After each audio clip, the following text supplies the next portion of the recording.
சொன்னாங்க, இது காலலவு ஃபித்யத்துன் இது காலலவு இப்ராஹீம், எங்களுக்கு இதெல்லாம் செய்யக்கூடிய இந்த தெய்வங்களிலிருந்து வெறுப்பை வெளிப்படுத்தக்கூடிய ஒரு இளைஞர் இப்ராஹிம், யுகாபுலவு இப்ராஹிம், அவனுடைய பெயர் இப்ராஹிம், நாங்கள் கேள்விப்பட்டிருக்கிறோம், அவன் செய்திருப்பான்.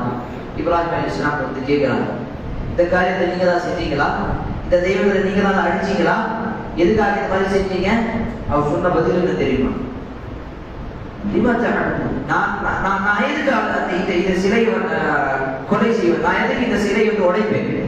இந்த சிலையை உடைத்த அந்த பொருள் யார் கையில் இருக்குது பாருங்க. அதுதான் முடிச்சிருக்கு. போய் பார்க்கிறாங்க, யாருடைய கையில் இருந்தது? பெரிய சிலையோட கையில் இருந்தது. அப்ப பார்ப்பவர்கள் எல்லாம் சொன்னார்கள், உனக்கு தெரியாத இப்ராஹிம், அது எப்படி பேசும், அது எப்படி சொல்லும், நான் தான் அடிச்சேன்னு சொல்லி. இப்ராஹிம் அலைஹிஸ்ஸலாம் அந்த இடத்தில் தாவா எடுத்து சொன்னார்கள், கேட்காத, பேச முடியாத, எந்த பலனும் தராத, எந்த விதமான நோயை கஷ்டத்தையும் எதையும் தராத அந்த மாதிரி பொருளை நீங்கள் வணங்கி கொண்டிருக்கிறீர்களா? உங்கள் மீது அப்படின்னு சொல்லுவோம். அரபியில சொல்லக்கூடிய வார்த்தை உஃபில்லக்கும் வலிமா தஅபுதூன், எதை நீங்கள் வணங்கி கொண்டிருக்கிறீர்கள்? இந்த மாதிரி ஒரு புரட்சி ஏற்படுத்தக்கூடிய ஒரு வாலிபன் இன்றைய காலகட்டத்தில் ஒரு சமுதாயத்தில் ஒரு இளைஞர் தேவை. எப்பயாவது நமக்கு வெறுப்பு வருதா? இந்த மாதிரி இவ்வளவு ஷிர்க், இவ்வளவு அநியாயம், அல்லாஹ்வுக்கு எதிராக இவ்வளவு தெய்வங்களை அவர்கள் உண்டாக்கி கொண்டு அதனுடைய பெருநாளாக அவர்கள் கொண்டாடுகிறார்கள். ஒவ்வொரு நாளும் ஒவ்வொரு பெருநாள் அவர்களுக்கு, ஒவ்வொரு நாளும் ஒவ்வொரு விசேஷம் அவர்களுக்கு.